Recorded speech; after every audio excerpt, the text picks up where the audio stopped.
Right, we are live and it looks like everything is working. So Right. this is a dinner, lunch and learn or a supper. We call it supper from where I am in the Midwest. Um, but happy to have Rasmus here. He is the founder of TrueROAS, and we are doing a deep dive into ad attribution and ad spend. So you're not wasting your ad spend. I am going to kick it off over to Rasmus to give an introduction, and then we will dive in. So All thanks, right. thanks for being with us. Yeah, nice to be here. Been in the Facebook group for quite a while, so learned a few things over the years. So it's nice to be on the other side a little bit. But anyways, about me, I'm Swedish. I've been in e-commerce for 15 years, or I started my first store 15 years ago. And that was my mother's little boutique clothing store when I was a few years younger than now. And in between then, I've been doing a lot of stuff, but mostly data science and programming. And a few years ago, I quit my job to start pursuing my own career and entrepreneurship. And I was doing what I knew best, e-commerce on the side, and I was doing quite well with it. So and a big part of that was Facebook ads. And a lot of my friends could see that I was pretty good at it. And a few wanted me to run ads for them. So I ended up with a little boutique Facebook ads agency. So when I was doing in the e-commerce, the data science and programming and the Facebook ads, I thought, like, what's the best thing I can use my skills for? So I want to create a targeting and audience tool, because back then the targeting was really important in order to get good results. But nowadays, not so much. And that's because iOS 14.5 hit, and that ended up with me. In order to have good audiences for my tool, I needed to solve the problem of data and make sure that all the data in Facebook is doing well.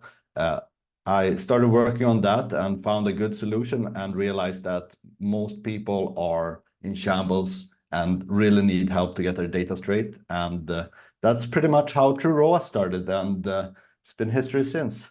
So I'm gonna get right into the myths of ad attribution now, and some stuff that I've learned over the years of working in attribution as a technical founder, but also as an advertiser. So let's get started here. So just understanding ad attribution, kind of what it is, the way I see it is just making the decision of what gave a conversion. And there's two different axes, and that's one is the model, where you go through the customer journey and decide like which of the visits were actually the most important one, and also the time window in there. Usually humans can't do it. It's way too much data. You kind of need a computer to do it for you, unless you have a limited amount of time. And the reason you want attribution is because if you don't have the correct data when you're trying to scale something or to increase or decrease budgets, it's just gonna be like you're making guesswork. You're just doing random things. You need good data to make good decisions. Sad as it is, and that just hinders you from scaling and finding winning ads, pretty much. That makes sense? Yep. All right. So number one, something that I see is very common with a lot of our customers is over attribution, which is basically when you're selling products for like 100,000 and you're seeing 150,000 in the ads manager of sales. And that can be really frustrating. And especially if you're working with an agency, they're like super happy, but the sales are not really there. And oftentimes this is caused by view-through attributions, which is basically when somebody views your ad for a minimum of 3 seconds, that's all it takes, and then makes a purchase. So that means most likely if the ad was shown to the right person, however, there was no click, so you can't really centralize whatever happened on the website. Everything's going to happen on Facebook, and it's just going to be what they saw. But if you're running an ad that you don't want people to click, the job, if you are running like a conversion ad where you have a CTA and you want people to click, that's a really big opportunity to improve CTR. Most of the time, it's not easy to just think, how can I increase CTR? But in this scenario, it's like a huge opportunity because you know you're showing the ad to the right person. And it's pretty much a little bit of a fail to get a click, although the ad is shown properly. Yeah, so that's one of the reasons. The second reason I would say is just having multiple attribution sources. So if you're doing attribution here and attribution there, it's just impossible unless they're communicating to have it properly working. Like if you're running Google ads here with their attribution and Facebook ads here with their attribution, it's gonna be the same order being attributed to both sources many times, and that's just how it is. And the best and easiest solution to that is just to centralize the attribution, just measure it from one place, which should be your website. This is possible with like Google Analytics or some third-party attribution tool. Does that make sense, or do you have any? No, do you it have does. any experiences with over attribution? Yeah, for a lot of the brands that I've worked with in the past, especially when you're like using, like you said, Google Ads, Facebook, Klaviyo, a lot of clients will come to me and say, oh, like when you add everything up, we only did $1 million, but it's adding up to 1.5. And it's really hard to understand that these platforms don't communicate with one another, like what you're saying, and you need a central source of truth, especially to look at it from, a first click or a last click, because each attribution has its place. And a lot of the time, a lot of the times what we see in with most platforms, because I've used most of them now, is even like, especially with like Instagram stories, we see Instagram stories doesn't really even attribute with any platforms. And I'm not really sure when you're running in that instance. So for some of the ad stuff that we do, we've noticed, like what you said, a lot of what we try to optimize for in platform, even if we don't have the attribution tools, is always click only. We don't take any view into effect. But it's just really, really funny how all of these platforms, they want to claim everything. Klaviyo wants to claim everything. Facebook wants everything. I mean, it makes sense, right? It does. They want you to spend more money. Of course, you want to claim that if it was your business, you would also be like, let's just. We were there, okay? We were there. But the one thing I've noticed really, really the two worst, actually probably the worst platform of them all is Pinterest. Okay. They have a really, because you can do, I think, like their default attribution, typically, which most people don't really understand, especially if they're a lower level media buyer just getting started, but they'll do like a 30-day engage, 30-day click, 30-day view, which is a wide, Oh, yeah. Yeah, and it's like, how are they actually calculating the view through?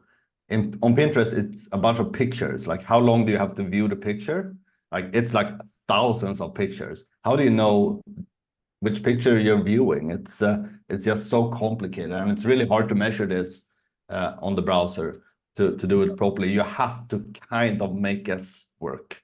That's just how it is. Yep. But on the other end of the spectrum, there's also under attribution, right? Where something has where you're getting a lot of sales, you kind of know where it's coming from, but it's not being reported in the ad platforms.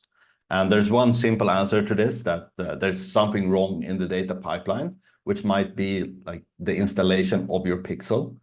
But in many cases, people have learned how to install the pixel. Sometimes it's just that simple. But sometimes it's also that the pixel cannot do the work because of data loss.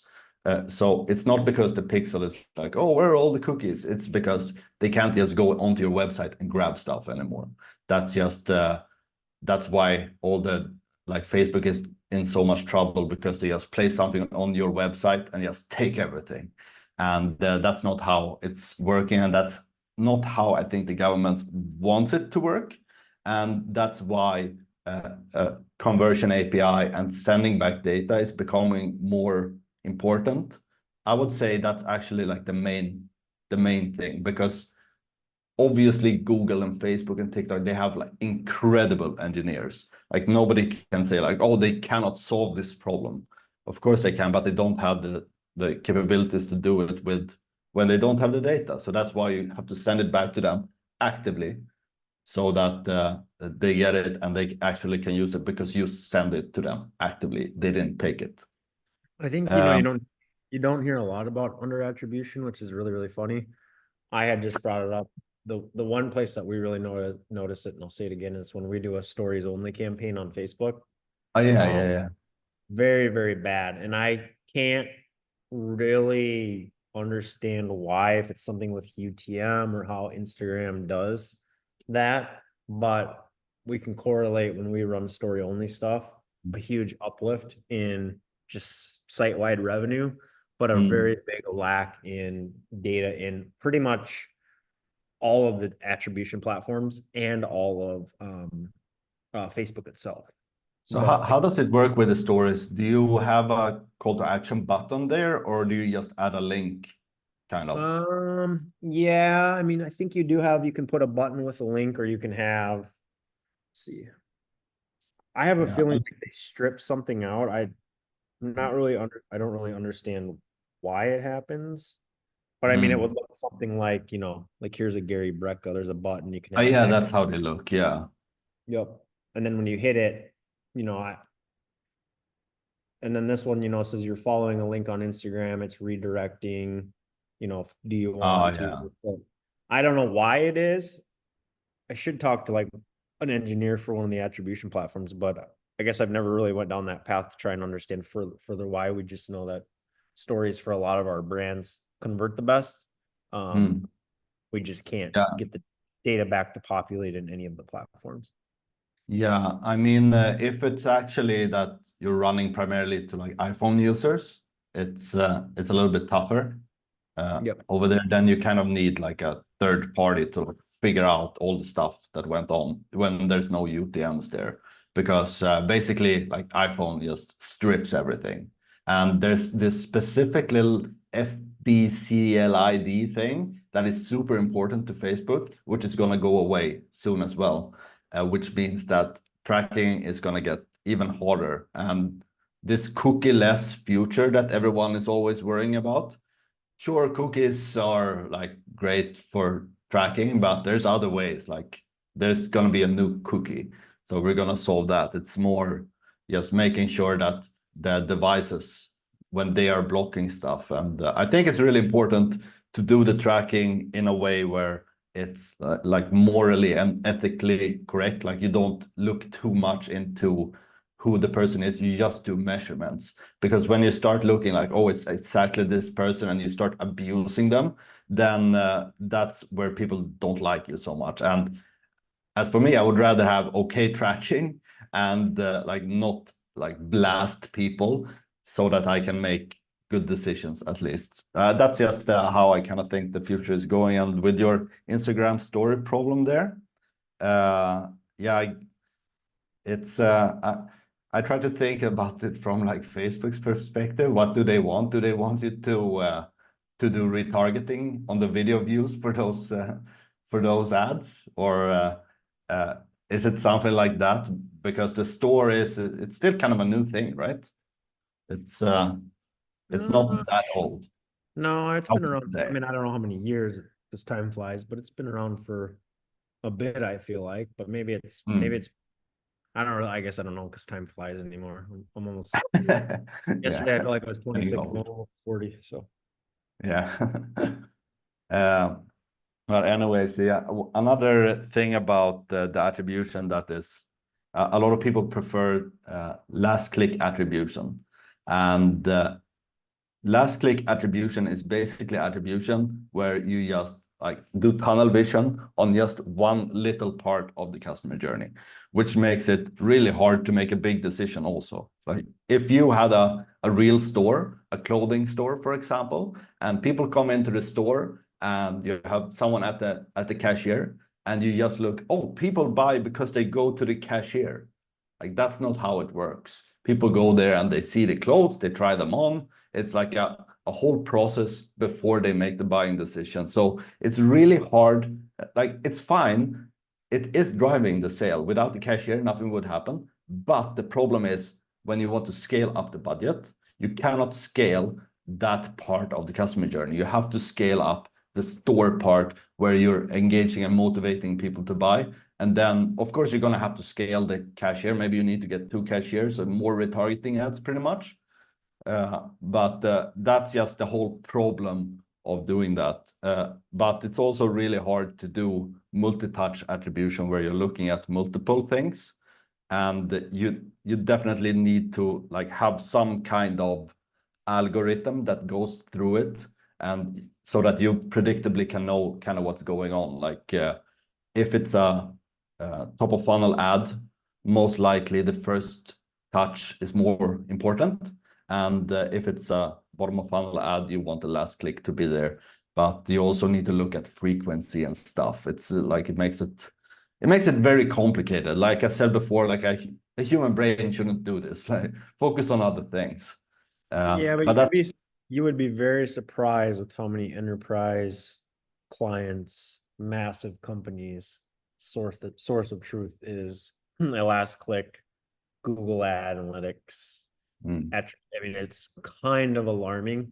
I work with some of the biggest brands in the world, ones that you'll carry in your wallet, ones that do your accounting software, and a lot of those that spend 7 figures a day across all their platforms look at last click attribution. Yeah, I mean, if you are that good that you can like come here, buy right now. If you're that good for you. But most people need a little bit more to motivate someone. And that's why you do branding, and that's why you see TV commercials, right? It's not like anyone's expecting people to just go straight up and buy from the TV commercial.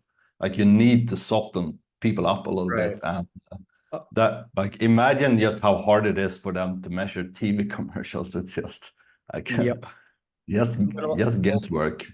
A lot of that though too has to do with privacy and like legalities, just because when you get to be a company of that size, there's a lot more privacy protection. Like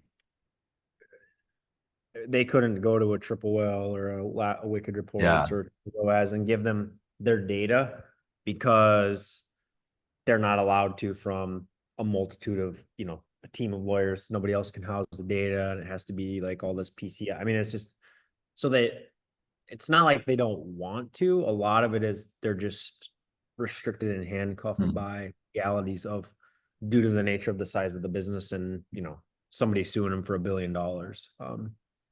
Yeah. I think that says a lot about digital advertising in general also. If you can optimize for something that's so unspecific, that means the margins are so high, especially if you have a good brand. Like sure, it's not that easy to run digital advertising, but the margins, and you can really hit a gold mine with huge margins all of a sudden. It's still there. Like even though we've had the social media platforms for such a long time, it's still these huge opportunities that have like insane margin. And when I say margin, I mean pretty much like ROAS, like how much you can make back on the buck. It's it's inspiring. So to move on to data a little bit, I want to talk a little bit about like the conversion API, and if you even need it. Like, do you need to spend time on this, and like why should you do it? You have the pixel on your site, and like, do you actually need to do anything more? So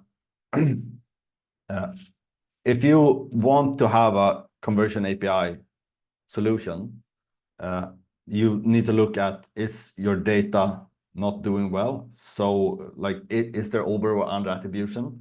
Is there something that's going slower, or slower or faster? And when you're looking at what data to send, do you want to just send everything that happened on the purchase, or do you want to look at everything that's going on? Because sometimes the problem with your pixel is not like the purchase data and whatever happened. And that's usually how people use Conversion API. They send the purchase back, which is like the email and the address, pretty much everything about the customer. But you might want to also send whatever happened before. So because Facebook is doing their own attribution and they're not doing last click, like they're looking at everything. So they're very limited also on the other events. Like if someone goes onto your website and scrolls about it and has a great time for like 30 minutes, you really want to send that data back to Facebook as well, so that the retargeting is working better, and Facebook is going to retarget automatically for you, pretty much. But the problem here, the biggest problem, I wouldn't say it's really affecting anyone. Like I work in this business. I haven't heard anyone having problems with the law of sending data back with the Conversion API. I mean, of course, there's some businesses, but that's pretty much the only worry that you have with sending data back. Yeah, about the Conversion API, it's not that fun to talk about, to be honest. But I think one thing that this is one thing that you are gonna need in the future. The way everything's moving, you're gonna need to have a solution that sends data actively to the ad platforms instead of them collecting it. So that's just how things are moving. Yeah, and people are probably saying like, well, that's an obvious. I mean, I've had Cappy for years, but you would be surprised at the level of brands, even in the last 30 days that I've audited, that are fairly large, 7 figures a month, that do not have Cappy on some of their events. It's a lot more that's free, pretty much just free money. Yep. Like, Especially to when you implement that. especially when you get to like the more custom world of like custom platforms, and not like Shopify, it's easy. You have the Shopify Facebook sales channel, which is a mediocre version of Cappy versus a lot of other solutions. And it's easy for people to do that. Install a sales channel, you set up your Instagram shops and your Facebook shops, and boom, your Cappy set up. But a lot of the bigger brands are the ones that are on custom platforms, or custom things like that, to set up the enhanced conversions for Google and the Cappy for Facebook. Becomes a lot more challenging when you get to that level of the platform you're dealing with. WordPress and Shopify, pretty easy. Other ones, yeah, and for them it's lower risk to not send anything as well, because then they did nothing wrong. So correct. Like, who's gonna make the decision? Like, oh, let's send all our data to like the data giants. Like, somebody's getting fired. But the one thing that people have a misconception about, I see very often, since TrueROAS is doing attribution, is that when we are doing the attribution, we cannot just like tell Facebook like the purchase came from here. We can only give them more data. We can only say like we think it came from here. They're gonna do their own attribution. So the only thing that you can do is just send the stuff to them. They're really good at it, I would definitely say, with the attribution part. Of course, they're gonna be so good at it that it's probably gonna over attribute a little bit. But if you are looking at it from an optimization standpoint, I would always take over attribution to under attribution, because it's not that bad if it's a couple of people that are in the wrong direction. But if it's not the people in the right direction, then you're gone either way. Yep. And I agree with that. Like a lot of times on Google Ads, for example, you can have a 90-day click attribution period. And typically I'll set it for as long as I can, especially on longer journey stuff. And people always say, well, God, that's such a long attribution period. And it's like, well, yeah, but I can get, I'm not making decisions and big business decisions off of that. I'm optimizing off some of that longer term. But typically we use, third-party platforms to be able to make the bigger decisions on, where to put more money into. But it at least gives us a bird's eye view on, the length of the journey process, and at least you have more data to look at versus looking at a very, very narrow window. Yeah, but and in many cases, it's a click that maybe not led to a purchase, but it helped in the customer journey. Correct. So basically, all you need to do is like cut the value in 3, and then maybe you have the correct value. So it's definitely a lot better. And Google does do a good like Google does uh a good God, what's the word I'm looking for? A good job with that, just because you can use data driven, which will split the conversions in Yeah. three. Because a lot of people will, the first thing when somebody flexes a screenshot of Google, which you'll see all the time on ROAS, is, yeah, well, how much of that is brand? Yeah. Like, Yeah. just Yeah, they and kind of trick you there a little bit with the performance max campaigns. Unless you have the right settings, they're just like grabbing the free the free people. yep. Which is really nice for ad agencies when you want to present your numbers. It makes you look really good, but in the end, in the long term, it's not going to work, right? No, it doesn't scale. One thing that Mhm. I recently started doing with Elevar is, we went over it today on the group call we had this morning, and it's pretty insightful. I think the people that were there is we can actually set up a CAPI solution for new customer purchase and a CAPI solution for existing customer purchase. And then Mm. you could basically put that right next to purchase. And obviously, if you add the two together, it necessarily doesn't always add up to the purchase from Facebook because they can't match it or something like that. But it gives you a really, really good idea on the Facebook side and the Google side of like how many purchases you're actually getting coming from existing customers versus new customers in Mm. platform. And that works through a CAPI solution. It's not a browser thing. It takes the data and it looks in Shopify and it says, okay, this person on this information has purchased before. There's history. Boom, send it to Facebook. Boom, send it to Mm. Google. And you get your columns and you can actually optimize towards in platform new customer purchase right within the platform, which is really, really, really Yeah. cool. Yeah, that's really smart because basically the only thing that they are doing, they're just taking your data, trying to find someone who looks the same. And Yep, like, how do we repeat this process of getting a purchase so that they will give us more money for ads? correct. So And it's the nice thing too is you can actually, instead of optimizing for purchase, you can set those up as custom events or custom conversions. And then in mm, platform, you can actually optimize Facebook towards new customers, and you can optimize mm, Google's algorithm towards new versus, existing. So it's a really, really good way to piggyback, mm, to show like, okay, great, this campaign has got a huge ROAS, but look, it's all existing mm. customers. Like, reach them through email. You're wasting your money. Yeah, that's really smart. I think the one thing that you really need in order to do this is big scale. Like you need to have a lot of conversions. I tend to not want to move away from the normal events so much because there's a lot of data behind them. There's a Yep. lot of knowledge behind the normal events. They know kind of how people act. Like for start trial, they know how people act when they start a trial. And with the custom events, you're basically going to have to build their Yep. the database on that, Yep. which requires some kind of capacity. So, but that's sounds like a really smart solution, I think. Yeah, it's definitely something worth to test for people that are looking to kind of, that have hit a wall, and, you're kind of just like not seeing your revenue in Shopify go up, or you have a Mm, really, really low, especially with like some brands that have a really, really low repeat new buyers conversion rate. You want to make mm, sure all of your ad dollars are working best for you to drive, you know, new purchasers, and that's just a way to do it. So you can run, an A/B test or an experiment in mm, Google and optimize for different events and just see. We actually just did that with one brand that spends quite a bit on brand search. So we're optimizing towards new customer versus optimizing just mm, towards regular purchase.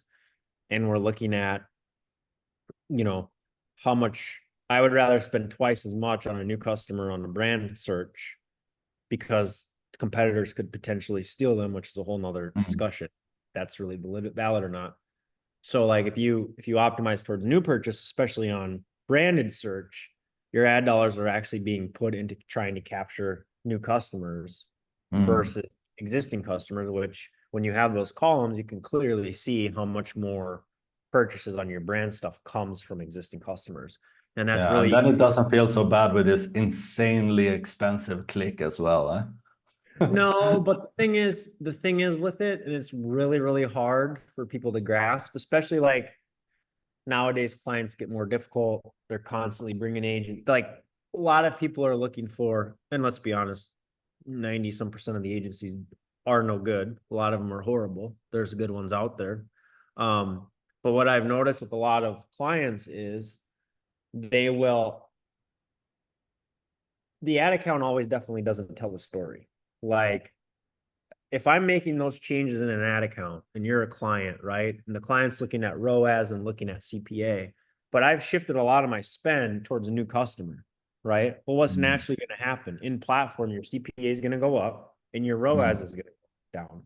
So when you get people that come in there on audits or, constantly we're dealing with the clients in the past bringing in other agencies to audit, like they look at it and say, well, they're doing horrible. Your ROAS is down and your CPA is up. Yeah, you dummy. It's because we're not spending all this money on existing customers and we're actually putting it towards incrementality to try and drive, and a lot of times the data won't tell that story because they don't deep dive Yeah. enough, know the history of how the account's been handled. So it's one of those things for people that are brand owners to keep that in mind because Yeah.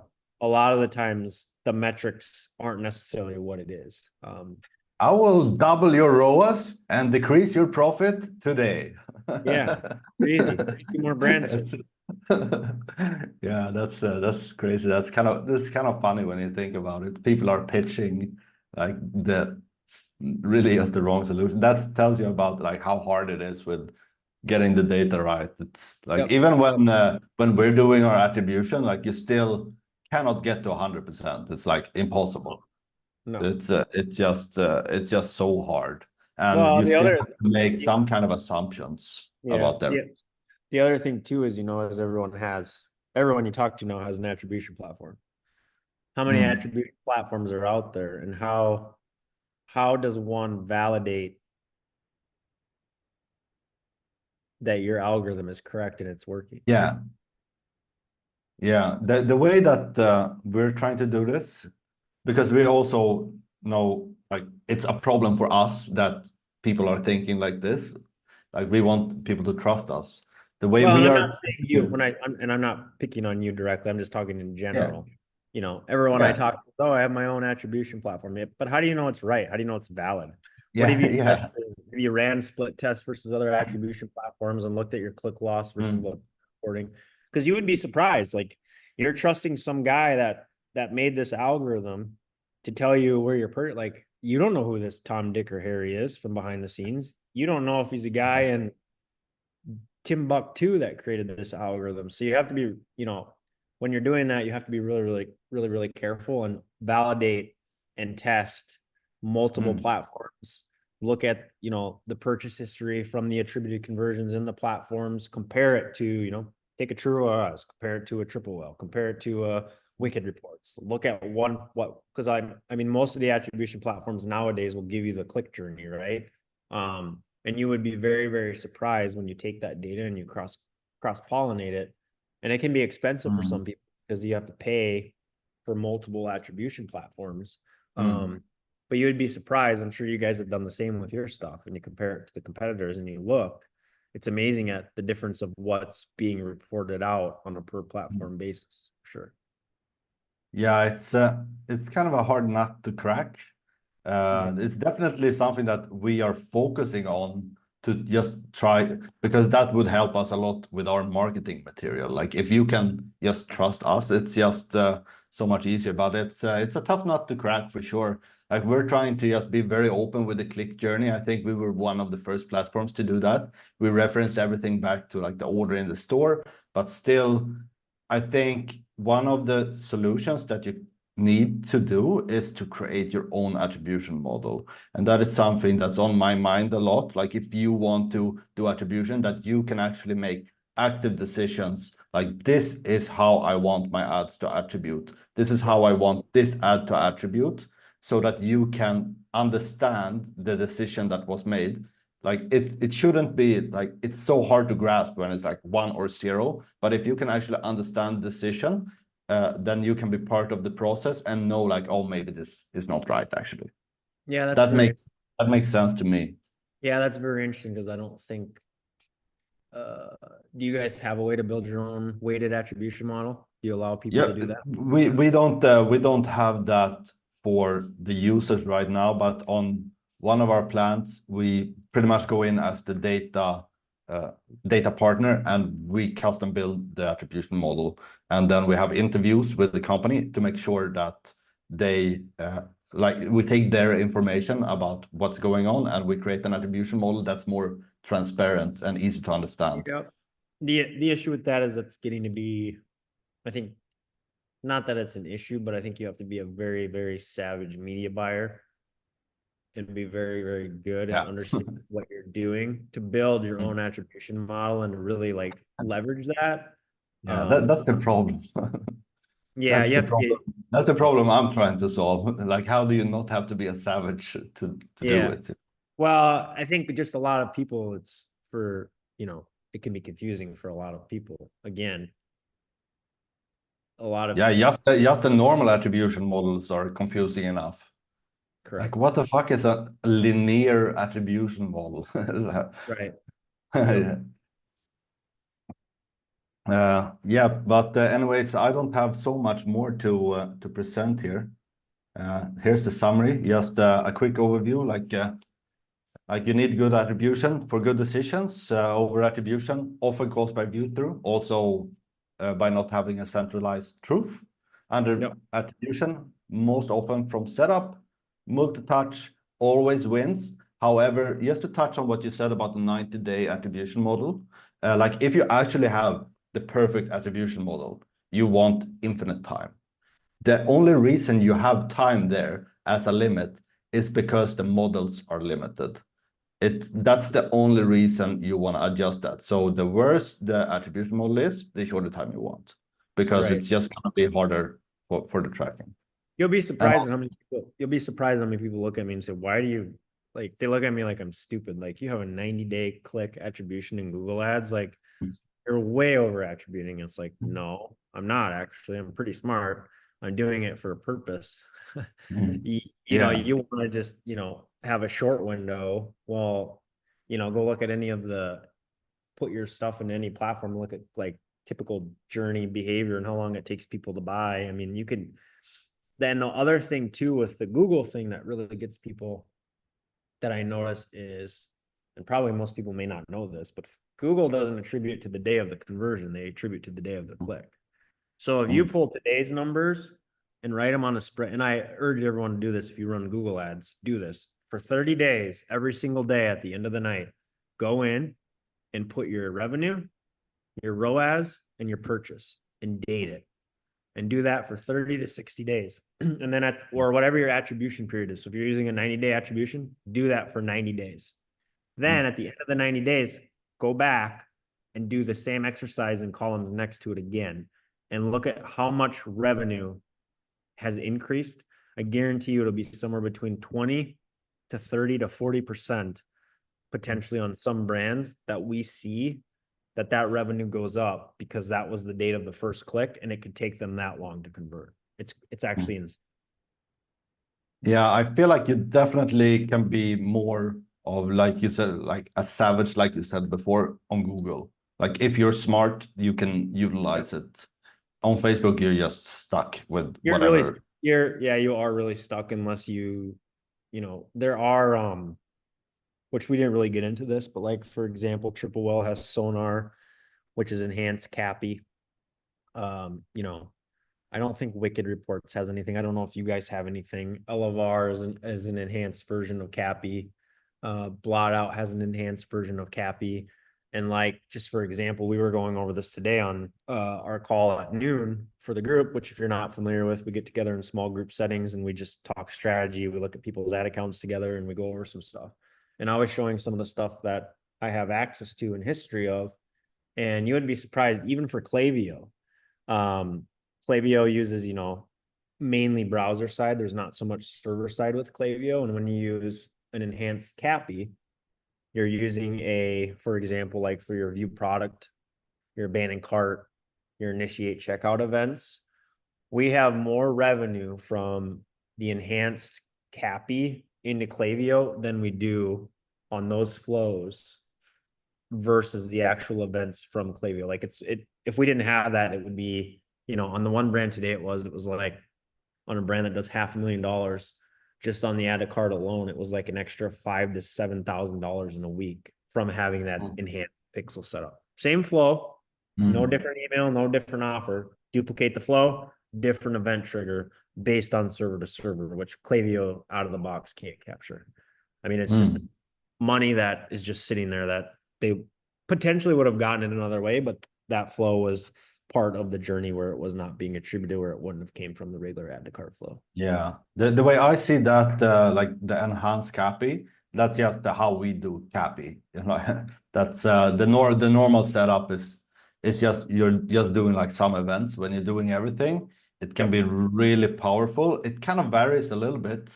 I've seen between like European and American brands, it's a little bit different, but it's yeah, it's definitely an opportunity if you're running ads consistently to just increase your ROAS. It's like, yeah, and I suppose I don't do too much with Europe, but obviously with all the GDPR and the opt-in stuff, that can obviously, that's a whole nother hour-long discussion when you get into the European Union and all of the laws when it comes to attribution.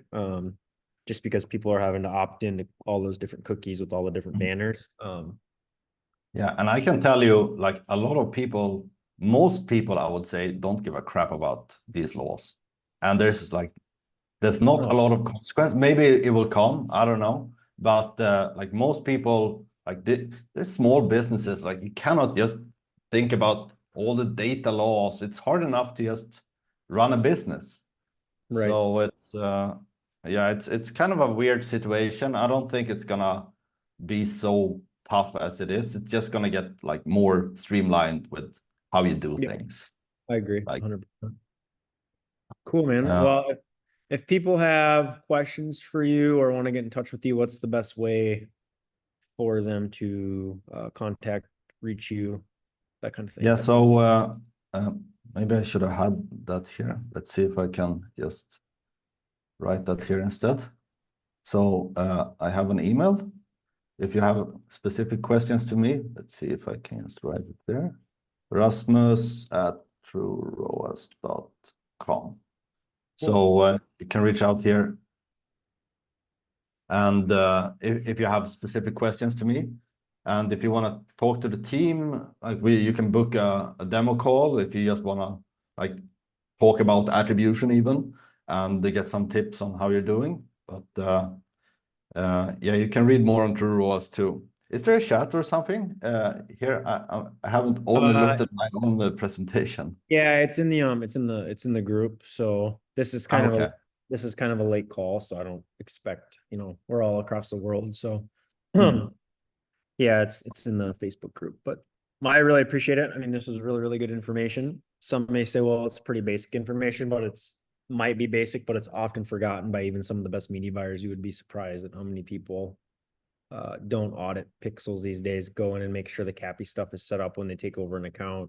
I've came across 2 or 3 just this month of brands, spending 6 years that don't have CAPI set up on the events they're optimizing for, or there's something wrong, or it's broken, or they're missing passing back, as much information as they can. So it definitely happens, and a lot more than you think, even if people are spending a lot of money. So it's always good to double check those things and make sure everything is running as smooth as possible. So yeah, like the better you are, the more you get away with it. So and the more upside you have if you do it as well. So it's yeah, it's kind of weird. Agreed. But Well, yeah, it's been nice to meet you as well. Yeah, you too. I talking. appreciate the time. Appreciate the time, and I look forward to jamming a little bit more later. Yeah, sounds good. Sounds All good. Right, thanks, man. Everyone have a good night, and stay safe. See you.